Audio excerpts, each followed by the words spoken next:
ਵਾਹਿਗੁਰੂ ਜੀ ਕਾ ਖਾਲਸਾ ਵਾਹਿਗੁਰੂ ਜੀ ਕੀ ਫਤਿਹ ਜੀ। ਬਸੰਤ ਚੜ੍ਹਿਆ ਫੁੱਲੀ ਬਨਰਾਏ, ਇਹ ਜੀ ਜੰਤ ਫੂਲੇ ਹਰ ਚਿਤਲਾਏ। ਬਸੰਤ ਦੀ ਸੁੰਦਰ ਅਤੇ ਮਿੱਠੀ ਰੁੱਤ ਸ਼ੁਰੂ ਹੋ ਚੁੱਕੀ ਹੈ। ਇਸ ਰੁੱਤ ਦੇ ਆਗਮਨ ਦੀ ਆਪ ਸਭ ਨੂੰ ਵਧਾਈ ਜੀ। ਅਸੀਂ ਆਪਣੀ ਪਿਛਲੀ ਵਿਚਾਰ ਦੇ ਵਿੱਚ ਗੁਰੂ ਅਰਜਨ ਦੇਵ ਜੀ ਦੁਆਰਾ ਰਚਿਤ ਬਾਣੀ ਬਸੰਤ ਕੀ ਵਾਰ ਬਾਰੇ ਸਮਝਣਾ ਕੀਤਾ ਸੀ। ਵਾਰ ਤੋਂ ਭਾਵ ਕੀ ਹੈ, ਵਾਰ ਕਿਸ ਨੂੰ ਆਖਦੇ ਨੇ, ਇਸ ਬਾਰੇ ਵੀ ਜਾਣਿਆ ਸੀ। ਗੁਰੂ ਗ੍ਰੰਥ ਸਾਹਿਬ ਜੀ ਦੇ ਵਿੱਚ ਕੁੱਲ ਕਿੰਨੀਆਂ ਵਾਰਾਂ ਦਰਜ ਨੇ ਅਤੇ ਬਸੰਤ ਕੀ ਵਾਰ ਬਾਣੀ ਦੇ ਰਾਹੀਂ ਪਾਤਸ਼ਾਹ ਦੁਨਿਆਵੀ ਗੱਲਾਂ ਦੇ ਨਾਲ ਨਾਲ ਉਸ ਅਕਾਲ ਪੁਰਖ ਦੀ ਵਡਿਆਈ, ਉਸ ਅਕਾਲ ਪੁਰਖ ਦੀ ਸਿਫਤ ਸਲਾਹ ਕਿਸ ਤਰ੍ਹਾਂ ਕਰਦੇ ਨੇ, ਇਸ ਬਾਰੇ ਵੀ ਸਮਝਣਾ ਕੀਤਾ ਸੀ। ਬਸੰਤ ਕੀ ਵਾਰ ਬਾਣੀ ਦੇ ਵਿੱਚ 3 ਪੌੜੀਆਂ ਹਨ, 3 ਬੰਦ ਹਨ। ਪਾਤਸ਼ਾਹ ਸਾਨੂੰ ਇਸ ਬਾਣੀ ਦੇ ਰਾਹੀਂ ਸਾਨੂੰ ਕੀ ਸਮਝਾਉਂਦੇ ਨੇ, ਅੱਜ ਅਸੀਂ ਇਸ ਬਾਣੀ ਦੀ ਪਹਿਲੀ ਪੌੜੀ ਦੇ ਭਾਵਾਂ ਨੂੰ ਵਿਚਾਰ ਕੇ, ਇਸ ਦੇ ਆਖਰੀ ਅਰਥਾਂ ਨੂੰ ਸਮਝ ਕੇ ਇਸ ਬਾਣੀ ਦੇ ਦਰਸ਼ਨ ਕਰਾਂਗੇ। ਸੋ ਸਾਡਾ ਅੱਜ ਦਾ ਵਿਸ਼ਾ ਇਸ ਬਾਣੀ ਦਾ ਪਹਿਲਾ ਬੰਦ ਹੈ, ਯਾਨੀ ਅੱਜ ਦੀ ਵਿਚਾਰ ਦੇ ਵਿੱਚ ਅਸੀਂ ਸਿਰਫ ਇਸ ਬਾਣੀ ਦੇ ਪਹਿਲੇ ਬੰਦ ਉੱਤੇ ਹੀ ਕੰਸਨਟਰੇਟ ਕਰਾਂਗੇ। ਆਪਣੀ ਵਿਚਾਰ ਨੂੰ ਇਸ ਦੇ ਇਰਦ ਗਿਰਦ ਹੀ ਰੱਖਾਂਗੇ। ਪਰਮਾਤਮਾ ਮਿਹਰ ਕਰੇ। ਹੁਣ ਅਸੀਂ ਸਭ ਤੋਂ ਪਹਿਲਾਂ ਇਸ ਪੌੜੀ ਦੇ ਪਾਠ ਨੂੰ ਸੁਣ ਲੈਂਦੇ ਹਾਂ। ਬਸੰਤ ਕੀ ਵਾਰ ਮਹਿਲ ਪੰਜਵਾਂ, ਏਕ ਓਂਕਾਰ ਸਤਿਗੁਰ ਪ੍ਰਸਾਦ। ਹਰ ਕਾ ਨਾਮ ਤਿਹਾਏ ਕੇ ਹੋ ਰਿਹਾ ਭਾਈ, ਕਰਮ ਲਿਖਨ ਤੇ ਪਾਈਏ ਇਹੋ ਰੁੱਤ ਸੁਹਾਈ। ਵਣ ਤ੍ਰਿਣ ਤ੍ਰਿਪਵਨ ਮੋਲਿਆ, ਅੰਮ੍ਰਿਤ ਫਲ ਪਾਈ। ਮਿਲ ਸਾਧੂ ਸੁਖ ਉਪਜੈ, ਲੱਥੀ ਸਭ ਛਾਈ। ਨਾਨਕ ਸਿਮਰੇ ਏਕ ਨਾਮ, ਫਿਰ ਬਹੁੜ ਨਾ ਤਾਈ। ਨਾਨਕ ਸਿਮਰੇ ਏਕ ਨਾਮ, ਫਿਰ ਬਹੁੜ ਨਾ ਤਾਈ। ਸਤਨਾਮ ਸ਼੍ਰੀ ਵਾਹਿਗੁਰੂ ਜੀ। ਹਰ ਕਾ ਨਾਮ ਤਿਹਾਏ ਕੇ ਹੋ ਹਰਿਆ ਭਾਈ। ਪਾਤਸ਼ਾਹ ਇਸ ਪਹਿਲੀ ਪੌੜੀ ਦੀ ਪਹਿਲੀ ਪੰਕਤੀ ਦੇ ਵਿੱਚ ਸਾਨੂੰ ਸਮਝਾਉਂਦੇ ਨੇ ਕਿ ਤੂੰ ਉਸ ਅਕਾਲ ਪੁਰਖ ਦੇ ਨਾਮ ਨੂੰ ਧਿਆ ਕੇ ਤੂੰ ਹਰਿਆ ਹੋ, ਭਾਵ ਤੂੰ ਆਪਣੇ ਮੂਲ ਦੇ ਨਾਲ ਜੁੜ। ਪਰਮਾਤਮਾ ਹੀ ਸਾਡਾ ਮੂਲ ਹੈ, ਉਸ ਦੀ ਹੋਂਦ ਤੋਂ ਹੀ ਸਾਡੀ ਹੋਂਦ ਹੈ, ਯਾਨੀ ਜਿਸ ਤੋਂ ਤੂੰ ਵਿਛੜਿਆ ਹੈ ਉਸ ਦੇ ਨਾਲ ਜੁੜ। ਬਸੰਤ ਦੀ ਰੁੱਤ ਜਾਂ ਹੋਰ ਰੁੱਤਾਂ ਦਾ ਕੀ ਹੈ, ਰੁੱਤਾਂ ਤਾਂ ਆਉਂਦੀਆਂ ਅਤੇ ਜਾਂਦੀਆਂ ਹਨ, ਮਹੀਨੇ ਵੀ ਆਉਂਦੇ ਅਤੇ ਜਾਂਦੇ ਹਨ, ਪਰ ਗੁਰੂ ਦੀ ਕਿਰਪਾ ਸਦਕੇ ਜੋ ਹਰੇ ਹੋ ਗਏ ਉਹ ਫਿਰ ਸੁੱਕਦੇ ਨਹੀਂ। ਉਹਨਾਂ ਅੰਦਰ ਰੱਬੀ ਗੁਣਾਂ ਦਾ ਸੋਕਾ ਜਿਹੜਾ ਹੈ ਉਹ ਕਦੇ ਨਹੀਂ ਆਉਂਦਾ। ਗੁਰੂ ਨਾਨਕ ਸਾਹਿਬ ਜੀ ਕਹਿੰਦੇ ਨੇ, ਮਹਾਰੁੱਤੀ ਆਪਣਾ ਵੇਖੋ ਕਰਮ ਕਮਾਏ। ਨਾਨਕ ਹਰੇ ਨਾ ਸੁੱਕਈ, ਜਿਹੜੇ ਗੁਰਮੁਖ ਰਹੇ ਸਮਾਏ। ਉੱਥੇ ਤਾਂ ਸਦੀਵੀ ਹਰਿਆਵਲ ਹੈ ਜੋ ਗੁਰੂ ਦੇ ਰਾਹੀਂ ਉਸ ਪਰਮਾਤਮਾ ਦੇ ਨਾਲ ਸਮਾਏ ਰਹੇ। ਸੰਗਤ ਜੀ, ਇੱਕ ਐਗਜ਼ਾਮਪਲ ਲੈਂਦੇ ਹਾਂ ਤਾਂ ਕਿ ਸਾਨੂੰ ਇਸ ਗੱਲ ਦੀ ਸਮਝ ਛੇਤੀ ਆ ਜਾਏ।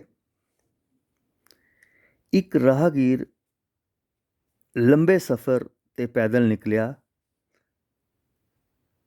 ਥਕਾਨ ਤੋਂ ਬਾਅਦ ਉਸਨੇ ਸੋਚਿਆ ਕਿ ਕੁਛ ਦੇਰ ਮੈਂ ਆਰਾਮ ਕਰਾਂ, ਫਿਰ ਅੱਗੇ ਜਾਵਾਂ। ਇੱਕ ਪੇੜ ਦੇ ਇੱਕ ਰੁੱਖ ਦੇ ਨੀਚੇ ਉਹ ਵਿਸ਼ਰਾਮ ਕਰਨ ਲੱਗ ਗਿਆ। ਕੁਛ ਦੇਰ ਬਾਅਦ ਉਹ ਉਸ ਰੁੱਖ 'ਤੇ ਚੜ੍ਹਿਆ ਅਤੇ ਜਿਹੜੀਆਂ ਵੀ ਉਸ ਰੁੱਖ 'ਤੇ ਉਸ ਨੂੰ ਸੁੱਕੀਆਂ ਲੱਕੜਾਂ ਵਿਖਾਈ ਦਿੱਤੀਆਂ, ਉਸ ਨੂੰ ਤੋੜ ਕੇ ਉਸਨੇ ਨੀਚੇ ਸੁੱਟ ਦਿੱਤਾ ਅਤੇ ਉਹਨਾਂ ਸੁੱਕੀਆਂ ਲੱਕੜਾਂ ਨੂੰ ਜਲਾ ਕੇ ਆਪਣਾ ਭੋਜਨ ਤਿਆਰ ਕਰਨ ਲੱਗ ਗਿਆ। ਇੱਕ ਹੋਰ ਰਾਹਗੀਰ ਜੋ ਇਹ ਸਭ ਵੇਖ ਰਿਹਾ ਸੀ, ਇਹ ਨਜ਼ਾਰਾ ਉਸ ਦੇ ਦਿਲ ਵਿੱਚ ਘਾਵ ਕਰ ਗਿਆ। ਉਹ ਵਿਰਾਗ ਵਿੱਚ ਆ ਗਿਆ। ਉਸ ਨੇ ਉਸ ਰਾਹਗੀਰ ਨੂੰ ਜੋ ਸੁੱਕੀਆਂ ਲੱਕੜਾਂ ਨੂੰ ਜਲਾ ਕੇ ਭੋਜਨ ਤਿਆਰ ਕਰ ਰਿਹਾ ਸੀ ਕਿਹਾ, ਭਾਈ ਤੇਰਾ ਕੋਈ ਕਸੂਰ ਨਹੀਂ, ਪਰ ਮੈਨੂੰ ਆਪਣੇ ਜੀਵਨ ਦੀ ਅੱਜ ਸੋਝੀ ਆ ਗਈ ਹੈ। ਮੈਨੂੰ ਅੱਜ ਇਸ ਗੱਲ ਦਾ ਅਹਿਸਾਸ ਹੋ ਗਿਆ ਹੈ ਕਿ ਜਿਹੜੇ ਸੁੱਕ ਗਏ ਉਹ ਟੁੱਟ ਗਏ, ਜਿਹੜੇ ਸੁੱਕ ਗਏ ਉਹ ਟੁੱਟ ਗਏ ਅਤੇ ਜਿਹੜੇ ਟੁੱਟ ਗਏ ਉਹ ਸੜ ਗਏ। ਹੁਣ ਸੰਗਤ ਜੀ, ਬਸੰਤ ਰੁੱਤ ਆਈ ਹੈ। ਇਸ ਦਾ ਇਹ ਮਤਲਬ ਨਹੀਂ ਕਿ ਜਿਹੜੀ ਟਾਹਣੀ ਪੇੜ ਤੋਂ ਟੁੱਟੀ ਹੋਏ ਉਹ ਵੀ ਹਰੀ ਹੋ ਜਾਏਗੀ। ਬਸੰਤ ਕੇਵਲ ਉਸ ਨੂੰ ਹੀ ਹਰੀ ਕਰ ਸਕਦੀ ਹੈ ਜੋ ਉਸ ਦਰਖਤ ਦੇ ਨਾਲ ਜੁੜੀ ਰਹਿੰਦੀ ਹੈ। ਠੀਕ ਇਸੀ ਤਰ੍ਹਾਂ ਸਾਡਾ ਜੀਵਨ ਵੀ ਹੈ। ਹਾਂ, ਗੁਰੂ ਕੋਲ ਜ਼ਰੂਰ ਸਮਰੱਥਾ ਹੈ, ਗੁਰੂ ਦੀ ਬਾਣੀ ਦੇ ਕੋਲ ਜ਼ਰੂਰ ਸਮਰੱਥਾ ਹੈ। ਇੱਕ ਬਚਨ ਅਸੀਂ ਰੋਜ਼ ਸੰਧਿਆ ਵੇਲੇ ਦੇ ਨਿਤਨੇਮ ਦੇ ਵਿੱਚ ਪੜ੍ਹਦੇ ਹਾਂ, ਮੇਰੇ ਮਾਧੋ ਜੀ ਸਤ ਸੰਗਤ ਮਿਲੇ ਸੋ ਤਰਿਆ। ਮੇਰੇ ਮਾਧੋ ਜੀ ਸਤ ਸੰਗਤ ਮਿਲੇ ਸੋ ਤਰਿਆ, ਗੁਰੂ ਪ੍ਰਸਾਦ ਪਰਮ ਪਦ ਪਾਇਆ, ਸੂਕੇ ਕਾਸਟ ਹਰਿਆ। ਕਾਸਟ ਦਾ ਅਰਥ ਹੈ ਲੱਕੜ। ਭਾਵ ਕਿਸੇ ਵੀ ਰੁੱਖ ਜਾਂ ਪਾਣੀ ਵਿੱਚ ਇੰਨੀ ਸਮਰੱਥਾ ਨਹੀਂ ਕਿ ਸੁੱਕੀ ਹੋਈ ਲੱਕੜ ਨੂੰ ਹਰਾ ਕਰ ਦੇਵੇ, ਪਰ ਗੁਰੂ ਦੀ ਕਿਰਪਾ ਜੇ ਸੰਗਤ ਵਿੱਚ ਵਰਤ ਜਾਏ ਤਾਂ ਸੁੱਕੇ ਜੀਵਨ ਵੀ ਹਰੇ ਹੋ ਜਾਂਦੇ ਨੇ। ਸੋ ਗੁਰੂ ਸਾਹਿਬ ਬਸੰਤ ਕੀ ਵਾਰ ਦੇ ਵਿੱਚ ਸਾਨੂੰ ਸਮਝਾਉਂਦੇ ਨੇ ਕਿ ਤੂੰ ਵੀ ਹਰੀ ਦੇ ਉਸ ਪਰਮਾਤਮਾ ਦੇ ਨਾਮ ਨੂੰ ਧਿਆ ਕੇ ਹਰਾ ਹੋ ਜਾ। ਹਰ ਕਾ ਨਾਮ ਧਿਆਏ ਕੇ ਹੋ ਹਰਿਆ ਪਾਈ। ਕਰਮ ਲਿਖਨ ਤੇ ਪਾਈਏ ਇਹੋ ਰੁੱਤ ਸੁਹਾਈ। ਮਨੁੱਖ ਨੂੰ ਇਹ ਨਾਮ ਜਪਣ ਦਾ ਸੋਹਣਾ ਸਮਾਂ ਆਪਣੇ ਪਿਛਲੇ ਕੀਤੇ ਕਰਮਾਂ ਅਨੁਸਾਰ ਹੀ ਪ੍ਰਭੂ ਵੱਲੋਂ ਉਸ ਅਕਾਲ ਪੁਰਖ ਦੀ ਬਖਸ਼ਿਸ਼ ਦੇ ਨਾਲ ਹੀ ਮਿਲਦਾ ਹੈ। ਵਣ ਤ੍ਰਿਣ ਤ੍ਰਿਭਵਨ ਮੋਲਿਆ, ਅੰਮ੍ਰਿਤ ਫਲ ਪਾਈ। ਪਾਤਸ਼ਾਹ ਕਹਿੰਦੇ ਨੇ ਕਿ ਜਿਵੇਂ ਵਰਖਾ ਆਉਣ 'ਤੇ ਜੰਗਲ ਅਤੇ ਤਮਾਮ ਵਨਸਪਤੀ ਖਿੜ ਜਾਂਦੀ ਹੈ, ਤਿਵੇਂ ਹੀ ਮਨੁੱਖ ਦਾ ਅੰਦਰੂਨੀ ਰੋਮ ਰੋਮ ਖਿੜ ਜਾਂਦਾ ਹੈ। ਮਨੁੱਖ ਨਾਮ ਰੂਪੀ ਫਲ ਹਾਸਲ ਕਰ ਲੈਂਦਾ ਹੈ। ਮਿਲ ਸਾਧੂ ਸੁਖ ਉਪਜੇ, ਲੱਥੀ ਸਭ ਛਾਈ। ਗੁਰੂ ਨੂੰ ਮਿਲ ਕੇ ਉਸ ਪਰਮਾਤਮਾ ਦੇ ਦਰਸ਼ਨ ਕਰਕੇ ਮਨੁੱਖ ਦੇ ਹਿਰਦੇ ਵਿੱਚ ਸੁੱਖ ਪੈਦਾ ਹੋ ਜਾਂਦਾ ਹੈ। ਮਨ ਖੇੜੇ ਨਾਲ ਭਰ ਜਾਂਦਾ ਹੈ। ਮਨ ਦੀ ਮੈਲ, ਮਨ ਦਾ ਭੁਲੇਖਾ, ਮਨ ਦਾ ਭਰਮ, ਸੁੱਕਾਪਨ ਉਤਰ ਜਾਂਦਾ ਹੈ, ਦੂਰ ਹੋ ਜਾਂਦਾ ਹੈ। ਨਾਨਕ ਸਿਮਰੇ ਏਕ ਨਾਮ, ਫਿਰ ਬਹੁੜ ਨਾ ਧਾਈ। ਇਸ ਬੰਦ ਦੀ ਅਖੀਰਲੀ ਬੰਦ ਵਿੱਚ ਅਖੀਰਲੀ ਪੰਕਤੀ ਦੇ ਵਿੱਚ ਪਾਤਸ਼ਾਹ ਕਹਿੰਦੇ ਨੇ ਕਿ ਨਾਨਕ ਵੀ ਪ੍ਰਭੂ ਦਾ ਨਾਮ ਸਿਮਰਦਾ ਹੈ ਅਤੇ ਜੋ ਵੀ ਮਨੁੱਖ ਉਸ ਨੂੰ ਸਿਮਰਦਾ ਹੈ ਮੁੜ ਮੁੜ ਯਾਨੀ ਵਾਰ-ਵਾਰ ਜਨਮ ਮਰਨ ਦੇ ਗੇੜ ਦੇ ਵਿੱਚ, ਜਨਮ ਮਰਨ ਦੇ ਚੱਕਰਾਂ ਦੇ ਵਿੱਚ ਉਹ ਨਹੀਂ ਪੈਂਦਾ, ਨਹੀਂ ਭਟਕਦਾ। ਸੋ ਸੰਗਤ ਜੀ, ਇਹ ਸੀ ਬਸੰਤ ਕੀ ਵਾਰ ਬਾਣੀ ਦੇ ਪਹਿਲੇ ਬੰਦ ਦੇ ਅਰਥ। ਪਰਮਾਤਮਾ ਸਭਨਾਂ ਦੇ ਜੀਵਨ ਦੇ ਵਿੱਚ, ਸਭਨਾਂ ਦੇ ਘਰਾਂ ਦੇ ਵਿੱਚ ਬਸੰਤ ਜਿਹੜੀ ਹੈ, ਉਹ ਬਸੰਤ ਜਿਹੜੀ ਰੁੱਤ ਹੈ, ਉਹ ਖੇੜਾ ਅਤੇ ਖੁਸ਼ੀ ਲੈ ਕੇ ਆਏ। ਇਸ ਬਾਣੀ ਦੇ ਭਾਵ ਸਾਡੇ ਮਨ ਵਿੱਚ ਵਾਸਾ ਕਰਨ। ਅਸੀਂ ਵੀ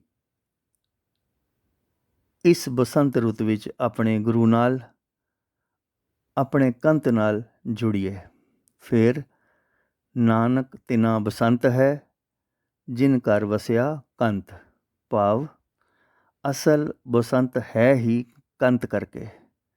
ਜੇ ਸਾਡੇ ਮਨ ਅੰਦਰ, ਸਾਡੇ ਹਿਰਦੇ ਅੰਦਰ ਕੰਤ ਨਹੀਂ ਹੈ ਤਾਂ ਫਿਰ ਬਸੰਤ ਵੀ ਨਹੀਂ ਹੈ। ਸੰਗਤ ਜੀ, ਅੱਜ ਦੀ ਵਿਚਾਰ ਕਰਦਿਆਂ, ਬਾਣੀ ਪੜ੍ਹਦਿਆਂ ਹੋਈਆਂ ਭੁੱਲਾਂ ਨੂੰ ਮਾਫ਼ ਕਰਨਾ ਜੀ। ਅੱਜ ਅਸੀਂ ਬਸੰਤ ਕੀ ਵਾਰ ਬਾਣੀ ਦੀ ਪਹਿਲੀ ਪੌੜੀ ਨੂੰ ਹੀ ਸਮਝਿਆ ਹੈ। ਦੂਸਰੀ ਪੌੜੀ ਦੀ ਵਿਚਾਰ ਅਸੀਂ ਅਗਲੀ ਵਿਚਾਰ ਦੇ ਵਿੱਚ ਕਰਾਂਗੇ। ਇਸ ਨਾਲ ਜੁੜੇ ਰਹਿਣਾ ਜੀ। ਫਤਿਹ ਦੀ ਸਾਂਝ ਪਾਓ। ਵਾਹਿਗੁਰੂ ਜੀ ਕਾ ਖਾਲਸਾ, ਵਾਹਿਗੁਰੂ ਜੀ ਕੀ ਫਤਿਹ ਜੀ।